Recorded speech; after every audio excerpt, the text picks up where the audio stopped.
Ron, would you please lead us in the pledge? I pledge allegiance to the flag of the United States of America and to the republic for which it stands, one nation, under God, indivisible, with liberty and justice for all. Thank you. Welcome all to our regular board meeting for February 4th. May I get a motion from the board to accept Ryan Walter as a remote attendee? Make that motion. Second. First and a second. All those in favor state aye. Aye. Opposed, same sign. Okay. Welcome, Ryan. Thank you. First item, I'd like to get a motion to approve. John, give us a roll call, please. Oh, okay. Thank you, Cindy. Get a roll call, please. Trustee Heron. Here. Trustee Lindy. Here. Trustee Montecalvo. Here. Trustee Conan. Here. Trustee Walter. Here. Trustee Cook will be absent this evening. President Michaels. Here. We have a quorum. Thank you. Okay. In order to help the League of Women Voters out, may I get a motion to approve the proclamation honoring their 100th anniversary? I'll make that motion. Second. Okay. I'd like to read the proclamation. Proclamation in celebration of the 100th anniversary of the League of Women Voters. Whereas on February 14th, 1920, the League of Women Voters, League, was formed at the Congress Hotel in Chicago, Illinois. Whereas the League was formed 6 months prior to, but in anticipation of, ratification of the 19th Amendment, giving women the right to vote in the United States. Whereas the League was a political experiment designed to help 20 million women carry out their new responsibilities as voters by educating them about issues. Whereas from the beginning, the League determined that it would be nonpartisan, neither supporting nor opposing any political party or individual candidate. Whereas the League continues today as a nonpartisan political organization that encourages informed and active participation in government, works to increase understanding of major public policy issues, and influence public policy through education and advocacy. Whereas today the League is composed of members in over 700 local, county, and state leagues in all 50 states, plus the District of Columbia, the Virgin Islands, and Hong Kong. Whereas among those state leagues in the League is the League of Women Voters of Illinois that was incorporated on March 22nd, 1920, and in turn is composed of over 40 local leagues with almost 4,000 members. Whereas among those local leagues in Illinois is the Aurora Area Chapter that was reorganized on July 25th, 2019, and in turn is composed of 28 members. Whereas members of the League first study and then take action on a broad range of issues after reaching consensus on positions. Whereas leagues at all levels, among other activities, register voters, educate voters by holding candidate forums, and publishing voter guides, publish public policy research, and hold meetings on key issues. Whereas the League is a civic organization that has fought since 1920 to improve government and engage everyone in the decisions that impact their lives. Whereas the League will celebrate its 100th anniversary on February 14, 2020. Now therefore, the Village of Sugar Grove, Illinois declares February 14, 2020 as a date to celebrate the League of Women Voters and its vision of a democracy where every person has the desire, the right, the knowledge, and the confidence to participate. Dated this 4th day of February 2020. All those in favor of this proclamation state aye. Aye. Opposed? Aye. Opposed, same sign. Motion carries. Thank you. Would you like to say anything?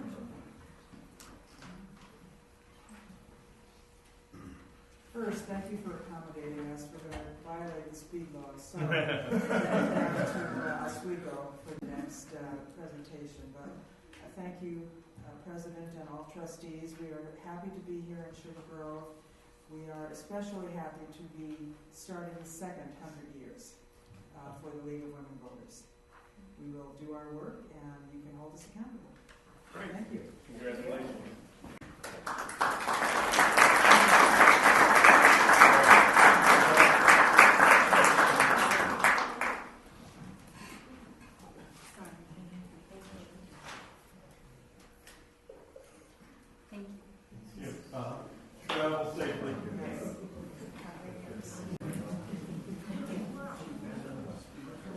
Yep.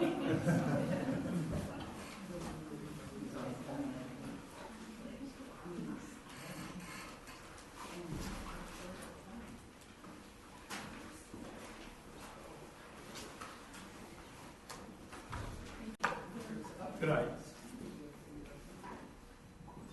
Okay. Any public comments on items scheduled for action? Under tonight's consent agenda, we have approval of the minutes, approval of the vouchers, a resolution authorizing a cap on the permit fees, a resolution adopting the 2020 zoning map. Under general business, we have a proclamation regarding National Engineers Week, ordinance approving a special use for dog grooming, and then under discussion items, we'll talk about soil tests and ISO classification. Any comments? Okay. I'll close that portion. May I get a motion to approve the consent agenda? Motion. Second. Any requests to remove an item? Okay. Roll call, please, Cindy. Trustee Montalto? Aye. Trustee Herron? Aye. Trustee Cronin? Aye. Trustee Walter? Aye. Trustee Lindy? Aye. Motion carries. Okay. A motion to approve a proclamation regarding National Engineers Week. Motion. Second. Any discussion?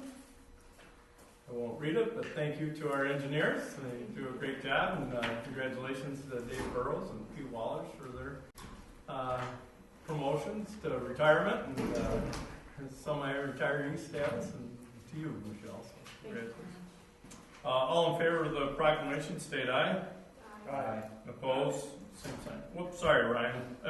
Ryan, could you hear me? Are you in favor of the proclamation? I said aye. Okay, I'm sorry, it sort of cut out. Any opposed? Motion carries. Motion to approve an ordinance approving a special use for dog grooming at 91 Sugar Lane. So moved. Second. Okay. Walter? Yes, we had an application by the Rainfords to establish a dog grooming business in the former real estate office on Sugar Lane. They're here tonight to answer any questions that you might have of them. Plan Commission held a public hearing, and they're recommending that the board approve the special use permit, subject to a couple conditions, which the Rainfords are aware of and agreed to. Is 800 square feet large enough, or do you need to double it? It'll be just fine. Yeah. Pleasure might be nice. Yeah. No, we're excited to have you.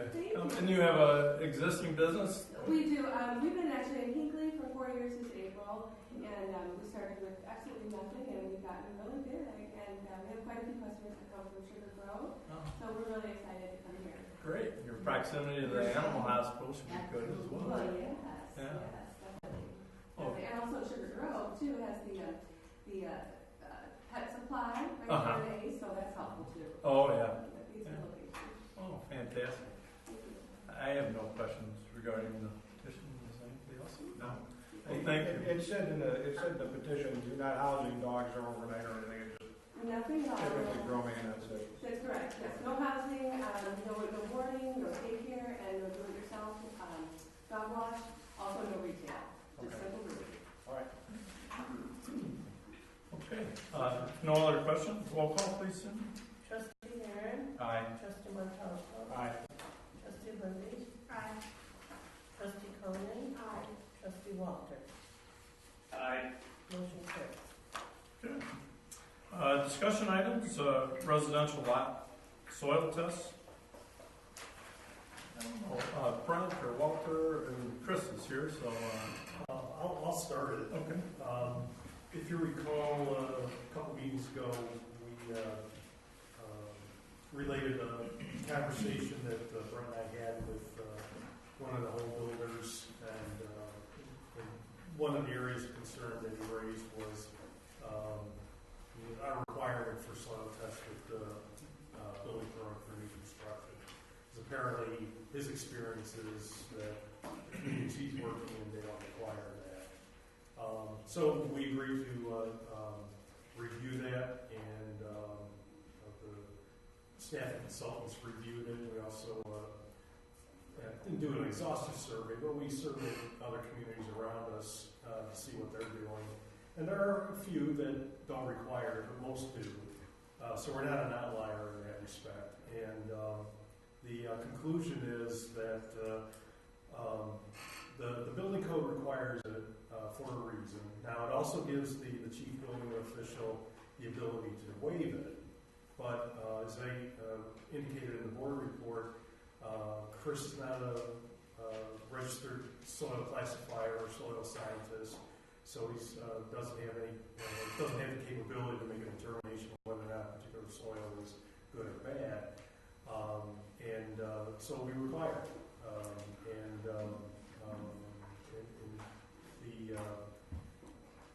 We have had instances in the past where soil testing has found problems that had to be overcome in the design of the footings and the foundation of the building, which is normally typical. So the staff recommendation is to leave it as it is. Can I ask one question on that, Butchie? And I brought it up, I think, when I responded to the email about it to begin with. Not only that, keeping it I think is a good idea because you're always going to get a resident who's got a water problem. We've seen a number of them, and they want to maybe blame the village for something, and that could be a case where if we have it, as opposed to not having it, or they go back, well, why did you require this? We would have known this. The concern I have with the current practice of having the ability to waive it, I think it opens us up in the future to claims that we're playing favorites. If we waive it for some and don't waive it for others, and I think it should be across the board required. Well, that's how we apply it. So there is no longer a waiver option. I know we apply it that way, but the way I'm saying the code allows it as an option, but we don't apply it because we don't feel capable of making that decision. okay. So I guess that's my question. Why is it even in the code? It's in the international code. Okay. Well, that explains it. Can I, I can't overdo that. Can I speak on this? Because this is home for me. So as an architect who has worked for over 20 years on homes and has dealt with homes that have had poor soil, and the results of that is horribly expensive issues. I've talked to many civil engineers. I work in an office full of architects.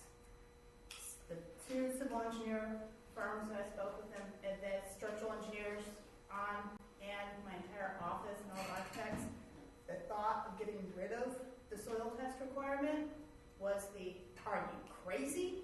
kind of comment, because this is such an important part of building a structure, is making sure that soil is able to support that building, because you're going to get so many issues. If the foundation is not good, if it's not done right, it's not on good soil, the whole house has major issues.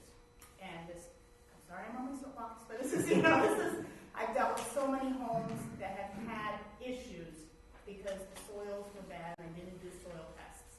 And one lot to the next, one lot can be completely fine, the next lot can be bad. So I am very adamant on that we need to keep these soil tests. So this is an addition. This is in addition to. So it's just the fee falls on either the developer or the landowner when they're building, in addition to their permit fees. It's just a requirement. They have to go secure the soil testing at whatever cost that may be. Maybe you're more privy to what those costs are. I think it was in the thing. It was like $300.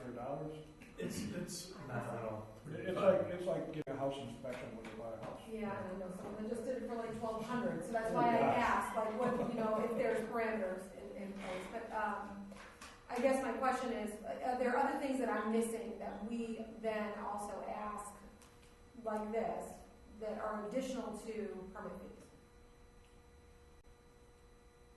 I think last time I asked the permit for that, and it's a deposit. It was a $2,000 deposit for curbs. But is there anything else that I'm unaware of? I think we have it in here tonight to.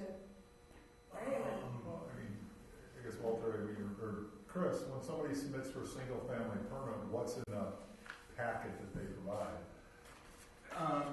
There could be, for Fox Metro fees, there could be, the,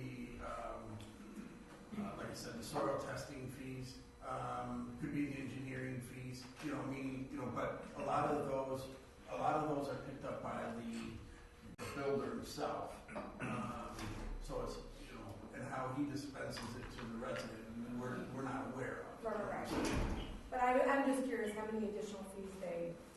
I'd say the other big one is the water fee, Right. what the village charges for water services during the construction process, because and I honestly don't know the details, but I think once you put in the water meter, then you're charged water and sewer. There's really no sewer services that are used by a house till the toilets are put in. And the water fee's gotten to the point where I think it's cheaper just to pay the monthly fee as opposed to putting in the water meter. So we're discouraging people from putting in the water meter. And that was something I was going to bring up at budget time, not at this time. But that's one of the other items that, fortunately, we don't have to cut curbs. Some communities have the barrier curb, so you have to have a curb cutting company come in and cut the curb. North Aurora and Sugar Grove are out of 4 or 5 communities we build in are one of the few that require soils test, and built 600 to 1,000 homes over the 20 years I've been doing it, and you can tell when there's soil problems, and if there is, then the building inspector will require a soil test. So you can do it on an ad hoc basis. And I think when mass dirt work is being done in a new subdivision, you can get a good feel for whether or not soil tests are needed, i.e. Mallard Point. They could tell that there was problems down there. And that's where all this started. It was 20 plus years ago when the building started down there. So, we have built in Hannaford and had no issues. It's really a good soil. But, in Black Walnut Trails, there are a couple areas by the ponds where the soil tests are needed because it's bad soil. So, it's not a game changer. It's not going to break, builder. But it's just a delay. It takes extra day to get that done, get it scheduled, to get it to Chris so he can come out. And a lot of these guys are paid by the hour, so if there's a day delay in the construction process, they're not making any money. So it has a ripple effect, and a day here, a day there, you get a couple weather events, and all of a sudden they're, instead of working 40 hours, they're working 30 hours a week, and it has an impact. So I can go either way. I just think it's something to be cognizant of, and something that we do need to be aware of when we do look at fees. That we're not charging a lot of fees here, but there's a nickel and dime here that they have to pick up on the other. I think it's a safety issue, and I think it's something when you start a house, you want to make sure that it is built on solid ground, or you know what the soil is. And like I said, it can vary from lot to lot. And I've just worked on so many homes that have had major foundation issues because the soil tests weren't done properly, and so they didn't have the footings changed properly to what they needed to do for the bearing. Yes, a lot of homes get built and they're fine if you don't have a soil test, but I wear my seatbelt even though I don't get in a car accident. It's one of those safety factors. It goes beyond just a couple of dollars, and I think $300 for say a $300,000 home, we shouldn't be piddling over. I mean, I had to pay $90 per permit for a back door replacement, so I think there's some other areas we can look at. Well, and I think that's where you have to look at the totality of all the fees. As it does, 300 doesn't sound like a lot, but when you start adding them all up, it's not the bale of straw that broke the camel's back. It's the straw that broke the camel's back. A little here, a little there adds up. And That's not where I would cut. And they've, have increased the requirements, the codes, to require more structural steel in the foundations, where the rebar is a lot more, is required now, where 10 years ago it was Right, I've been doing homes for many years as well, Yeah. and, we've been building them, I've been designing them. How often do you run into a situation where, and not that this is how we make our decision, but I'm just curious how often you run into a situation where your soil test came back and that you then did have to add additional structural, whether it be concrete or reinforcement to the foundation as you're building? I'm working on a commercial building right now that they're having issues with that. So in one part of the building it was fine, and another part it's not, and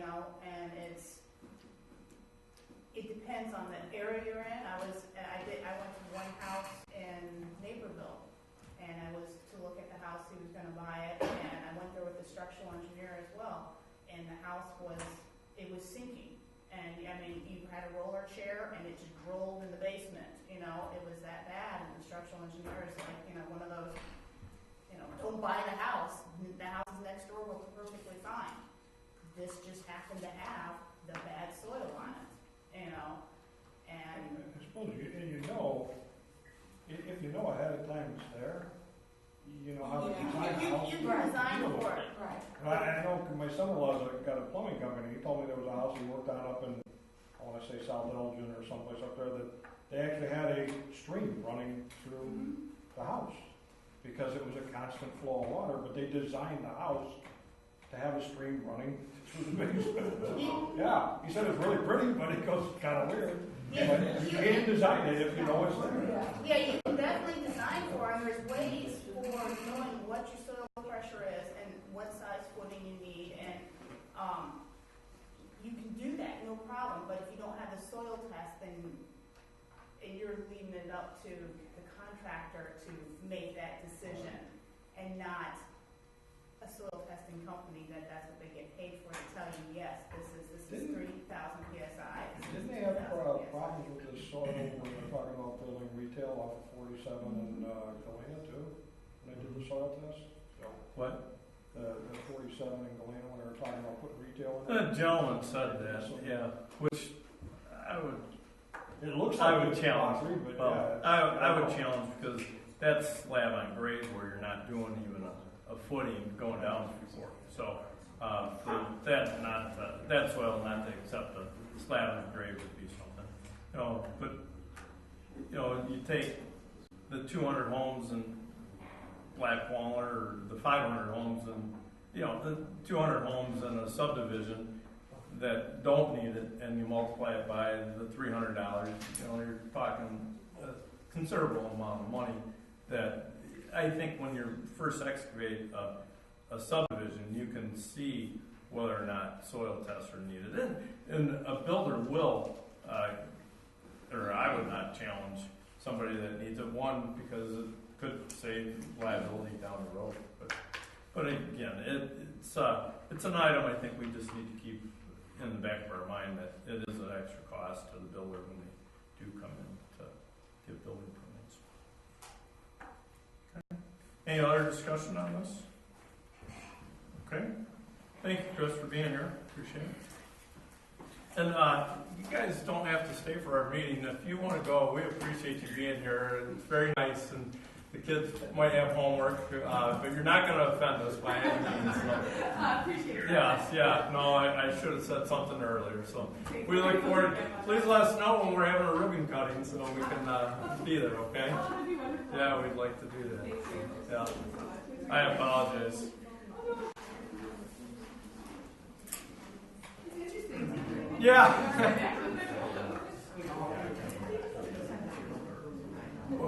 We'll invite you back when we have our budget meeting, then you find out how it works. You'll have a hangnail or something that night to keep you. Thank you. Thank you. Oh,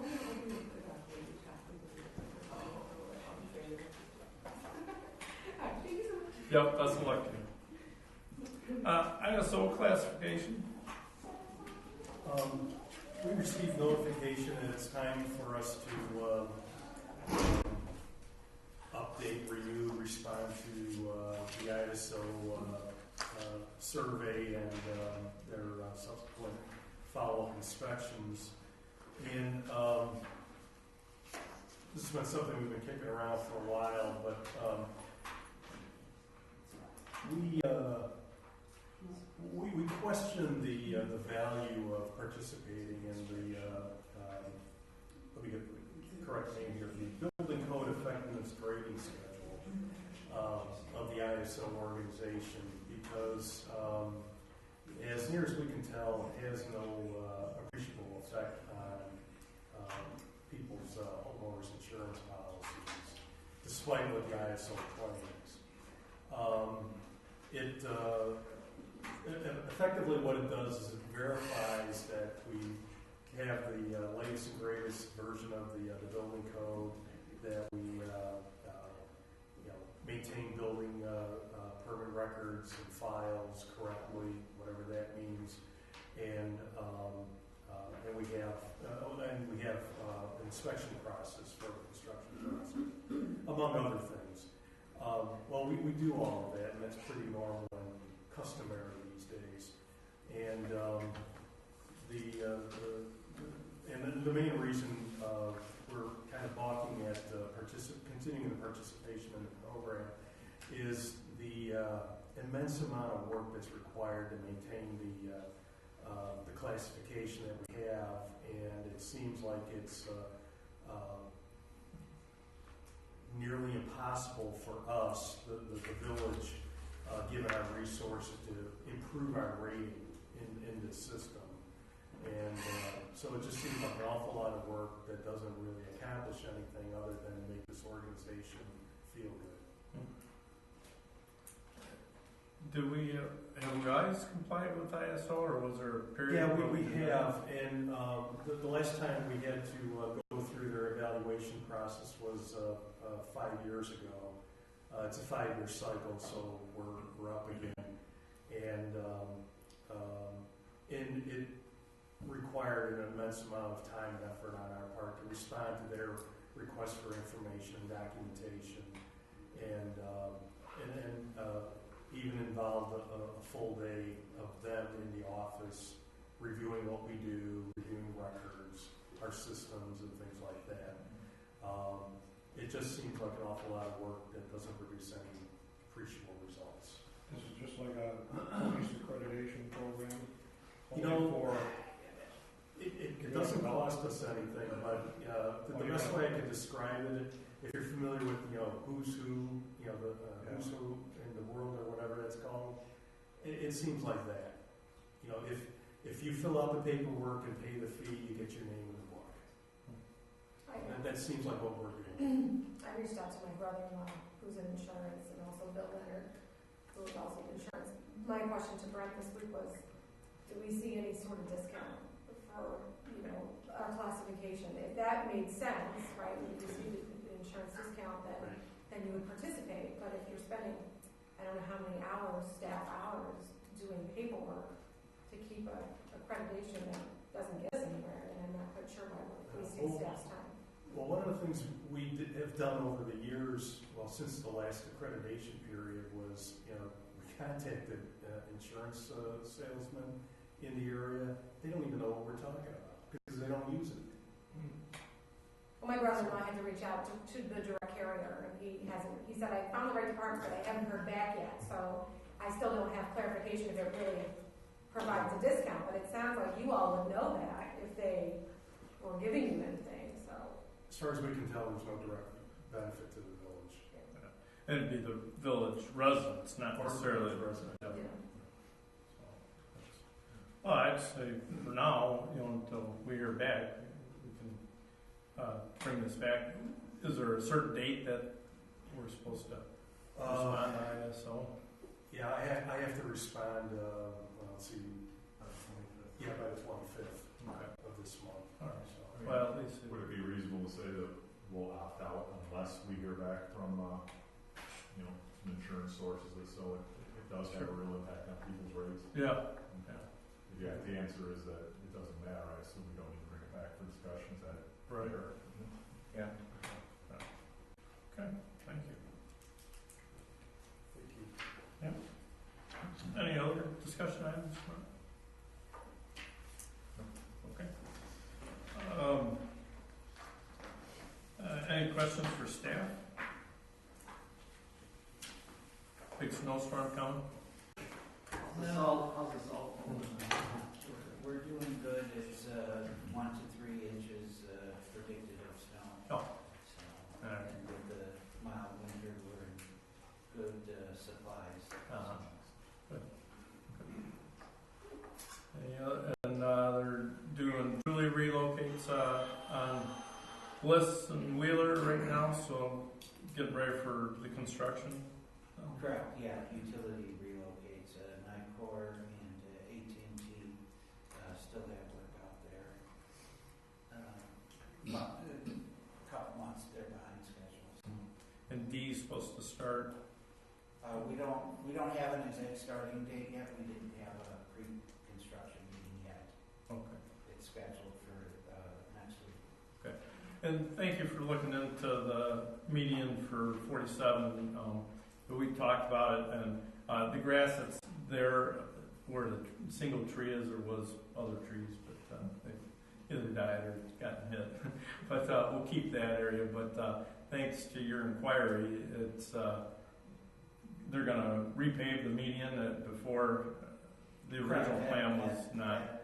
Correct. That's what they had committed to, repaving the medians south of Galena Boulevard to approximately Cross Street. Yeah, till Tony brought it up, they had no plans to do any work on that median, and that's a site for sore eye.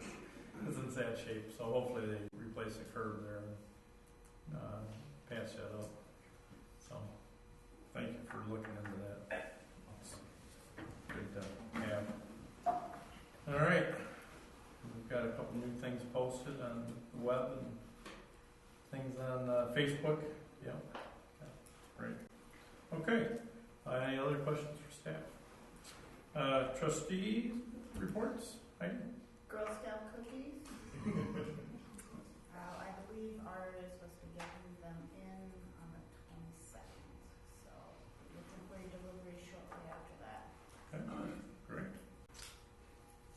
Sean? Nothing to report? Rick? I have a meeting Thursday morning here at the Village Hall on the Sugar Grove Arts and Entertainment Committee, so the Park District, the Township, the Library, Chamber, and ourselves will be meeting to discuss this summer's events and the loss of our Fox Valley Showmobile.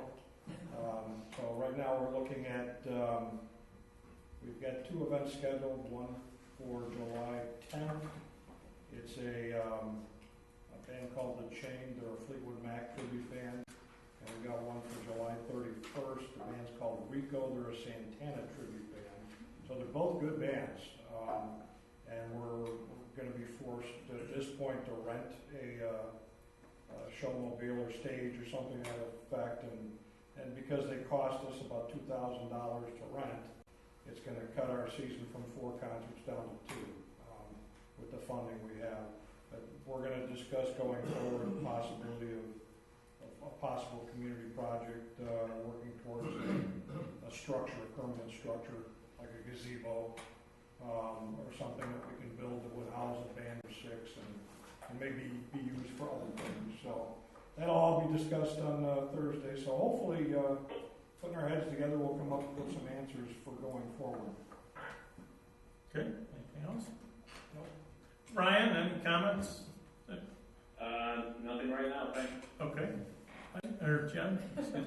I first want to say I had a couple phone calls after our last meeting because when we had our TIF discussion and we voted on amending the TIF boundaries, I knew where I was, but I didn't share that with all of you, and I appreciate when you share information with me. So I told the chief and residents that I would share where my head was at, that I didn't share that evening. So first and foremost, on October 15th, this came in front of the board. It happened to be at the same time the cannabis discussion was on the agenda, but we did discuss it at that meeting. And it came to light at that time that it was roughly $30,000 when you amend, I could be wrong, but roughly $30,000 to go through the amendment process. And so my thought at that time was, well, I was fine with what the village had done to create access for the landowner near Harder Road. And if you look at that on the map, you can tell you really can't gain access from Harbor Road. So they needed that parcel to go through to create access. So I was fine with all of that. I know that there were some issues that people had with adding in the 160 municipal. My mentality at the time, when we voted, and still is today, is that it's easier to take out than it is to put in. If we're spending the money today, and it's $30,000, and then next year we decide we need to make an amendment for some reason, we're spending another $30,000. So it's easier to take out than it is to put in. We know that.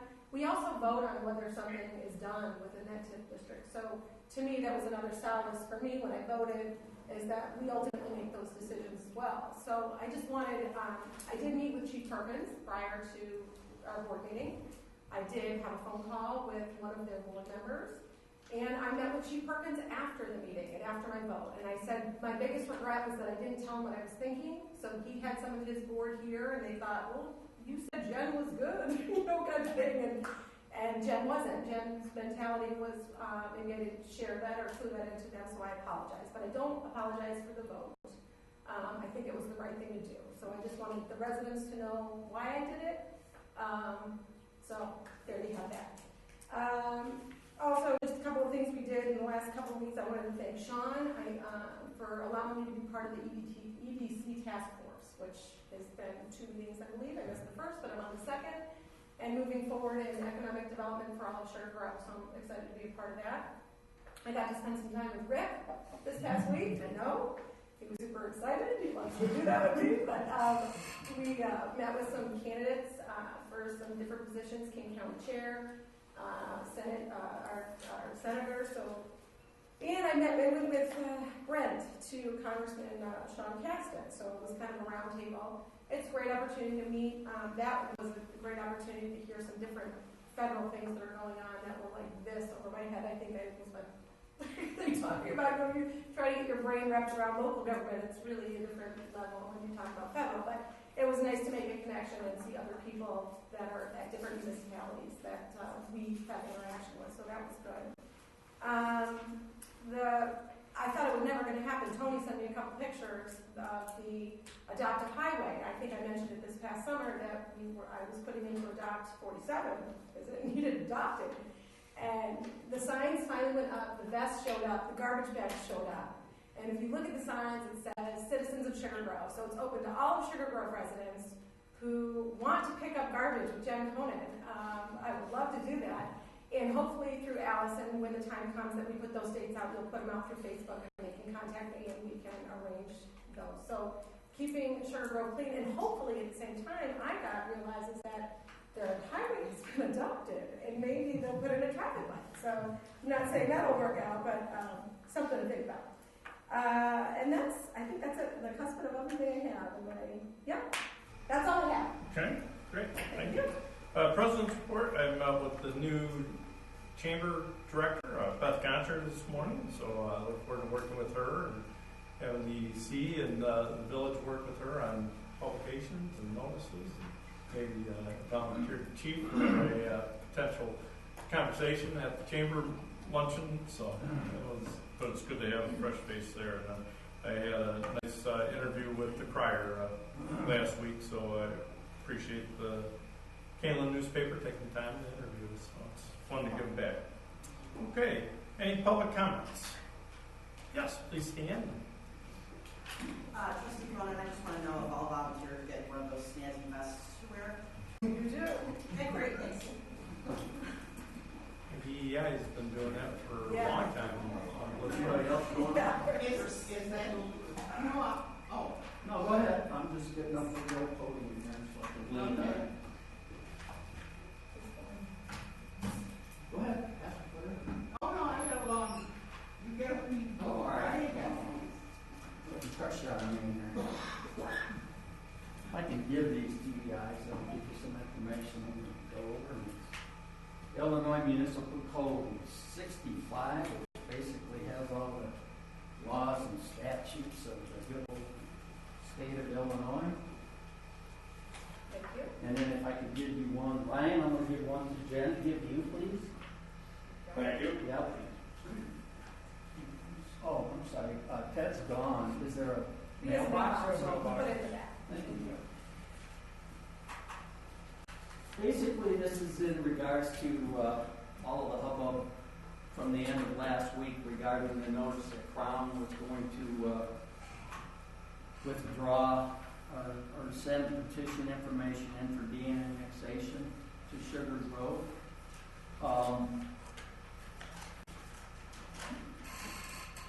As I said, this is information from the Illinois Municipal Code 65-5-11-12-9. Basically, if you look down to the third paragraph, you can read the whole thing, but in consideration of time, the main part of this is regarding the debate over whether we have any control over the 1.5 mile zone.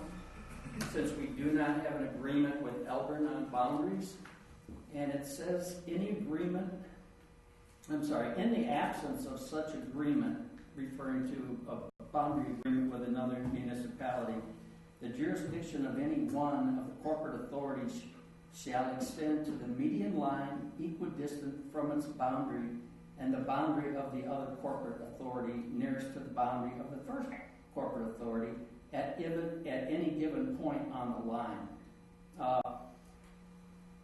Basically, this has been accepted as Main Street from Elburn and Sugar Grove to be the equidistant line, which is about a 1.5 mile distance. Furthermore, you might want to take note of this because I wrote this after I printed these out, so I didn't want to go back in and print on each one of them. So it says, if this is submitted with the basis of the public safety, health, and welfare, it is a defensible argument. All right? If you just put it in with because you don't like it, it doesn't work. So you have to put in the fact that you've got that concern over your community, which also, if the disputed area contains housing or subdivision plats, which this refers basically to the Crown development. And there's over 2,400 pages of under witness testimony from the hearing, the zoning hearing, under oath, that tells you many credible reasons why there is a threat to public health, safety, and welfare, as well as economic harm that could be due to the citizens. So the grounds are there to file this, regardless of whether something happens with Crown, or now the new thing may be, I've heard that possibly Kinkley or over in that area. So I believe the main thing is focus should be on controlling your own territory. That 760 acres is basically on our corporate borders. So if we can control it and then control the zoning over it, at least it gives the people of Sugar Grove a say on what's going on there. Also, if you want to pursue this, a friend that I went through school with is an attorney, and he focuses on municipal law. He said that you could get an independent third-party written opinion, which would cost the village approximately $3,000. Which, if you look at it on the village, on the total village budget, it's about 17 thousandths of a percent of what that allocation will cost regarding the village budget. So you could get at least a professional written opinion that might clear up some of the speculation and concern and so on until we have an official announcement. Secondly, there were people that were saying that Sugar Grove didn't have the ability to do this or didn't have a legal leg to stand on. That's not true. On the 4th day of December 2018, it was adopted by the Board of Trustees and President of the Village of Sugar Grove with a resolution objecting to the zoning map request for Blackberry Township regarding Creekside Farms. This is a letter from Walter Madviaris to about the resolution objecting to the zoning. Basically, it covers the fact that there is no cost to it to object at the county, if this did come to that point, there's no cost, and then if you at least object, it takes 3/5 of a vote for the county to push this through. But this did not include the filing did not include anything regarding the public safety, health, and welfare. So, nor also did this property include any housing subdivision or plats, which are referred to in the municipal code. So, it can be done. That's just some official information that if it does occur, that at least we can do something about it to try to control those issues. That's it. I had just one last question for Matt. I know budget's coming up here shortly. I've looked at the budgets from the past, and one question I have is there any way to segment the cost of the TIFs and any charges or costs that have been allocated for build-outs applying to those TIF zones that were borne by the city, whether reimbursed or not? I mean, you can. What do you mean by build? Well, all right. You've got a TIF 1 here that was approved, and the total cost approved from the initial analysis was $11,900,000. Might be best to contact Matt during the week. Sure. And, because this is public to address the board, not to the specific person, so. Oh, okay, that's why I said, Yeah. could I ask a question? Okay. That's fine. And then Didn't know where to when's the go with the budget- question. When the budget start next? February 25th is when it's. First meeting in March. Yeah, and so you're gonna send it out roughly the 25th. Then, yeah, maybe I could, after the meeting, get your phone number or something, and we could set them up. Thank you. Any other public to address the board? That's me, Okay. the troublemaker, as you fondly You're fine, go ahead. No, you referred to me the last time we saw each other as, oh, there's the troublemaker. I don't recall. I have two items. One is a question and one is a request. Which one do you like first? Your choice. You're the speaker, so go ahead. Oh, that doesn't make any difference. Question. What does our ordinance regarding strip malls and the number of handicapped parking spaces? It's a zoning issue that Walter would have, it based on the use and the square footage, right? And ADA has. It's all specified by the ADA requirements. ADA Okay. and Illinois accessibility. There's a formula, right, for depending on the business. Yeah, it's in the ADA Act. Could somebody get back to me? Karen McCann, I'm in the directory. Do you have a specific It is property? very specific. It's per property, it's the use and the size of it and. In other words, if I were a doctor's office, I would have more. I don't know it off the top of my head, but yeah, generally you have what use you have, and the size of the building, the square footage will determine how many, handicap spaces you need.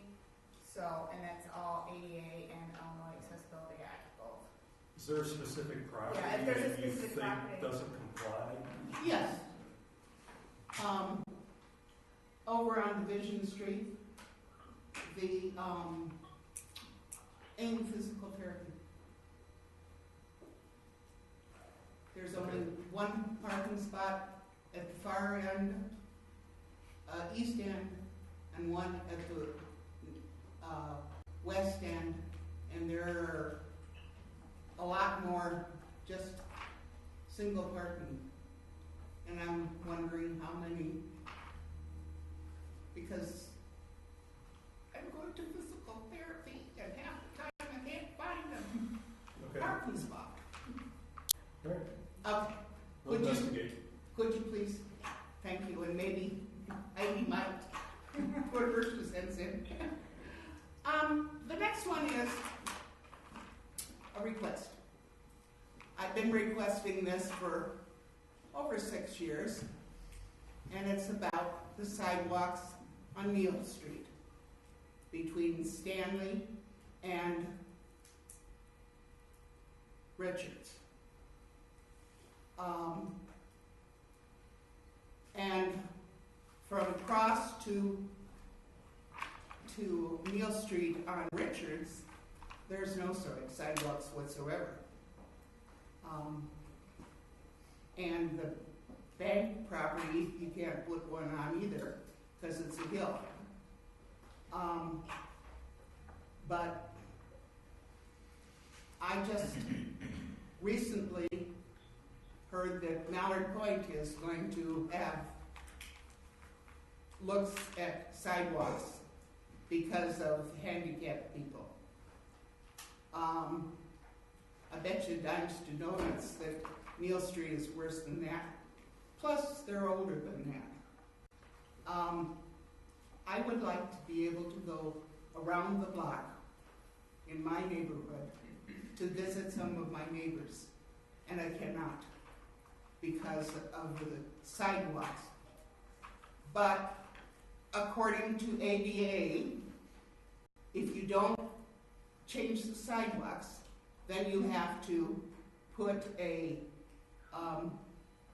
handicapped lane, is that what they call it? Handicap lane where it was crossed out just specifically for handicapped people and bikes and stuff like that. I don't think that's, I think the neighbors would raise holy heck if you couldn't park in front of their house. I've been asking about this for 6 years. I don't know what to do. I was told last year it would be put on the capital budget.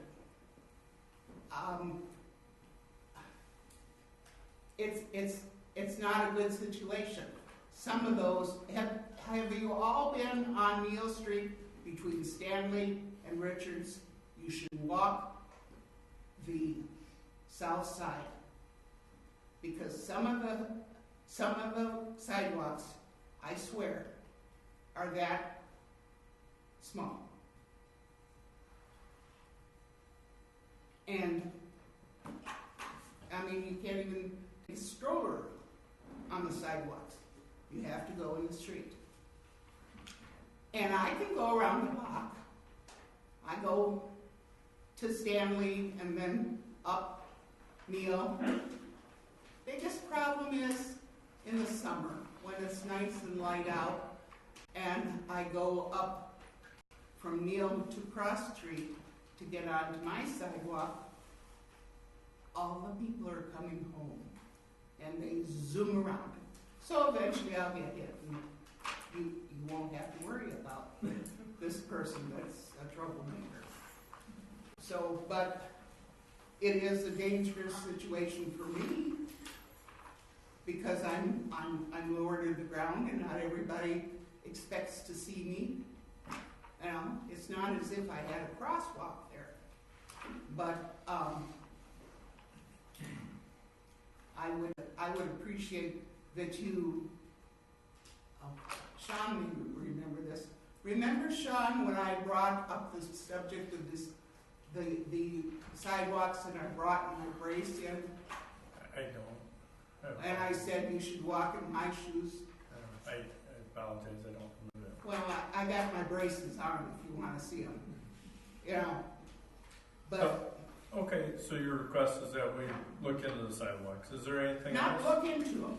Put them in. Honestly, make it, if you had started to budget for this 6 years ago, you would have had the money for it. Okay. And nobody took the initiative to take care of it. Matter of fact, there was somebody on the board that said, well, if it's going to cost too much money, just forget about it. But it's an ADA requirement. You were in violation.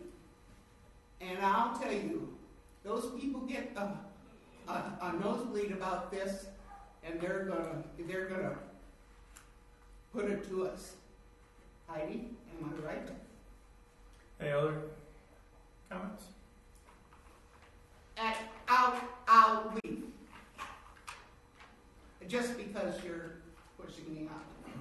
Thanks, Sean. Thank you. Okay, Yeah. other comments? Just a question, what is the current status of the disconnect petition that Crown has threatened to send to the village? We have not received any formal notice. Correct. So there's been no more contact, they've not contacted any further? I guess no more contact From Crown, since. since the initial contact saying they were going to file? No, I've had conversations with Crown, and they've told me as recently as late last week that they still plan to file a petition. We have not received it. Haven't received it, but they're still saying they're going to do it? Correct. Okay, thank you. The Elburn board meeting last night, there was, after the actual official meeting, so I can't say it's official, but there was some pretty strong indication from some of the Elburn board members and so on that they weren't interested in it. So again, for what that's worth, it's not official, it's not in the newspaper, quoted by anyone, but that was some information that was given up after the board meeting. So again, it's a lot of innuendo and speculation and where we're doing and what's an actionable item, but you know, we have to be prepared for the worst and hope for the best. You know, that's about as far as it goes. Okay. Any other public comments? Okay. Airport report? No report at this time. I have a meeting Monday night. Okay. No other business. I'd like to get a motion to adjourn to closed session for exception of the Open Meetings Act to discuss litigation and to adjourn from there. So moved. Second. Roll call, please. Trustee Aaron? Aye. Trustee Martelka? Aye. Trustee Landy? Aye. Trustee Coleman? Aye. Trustee Wolf? Aye. Okay. Motion carries. Thank you all for coming tonight.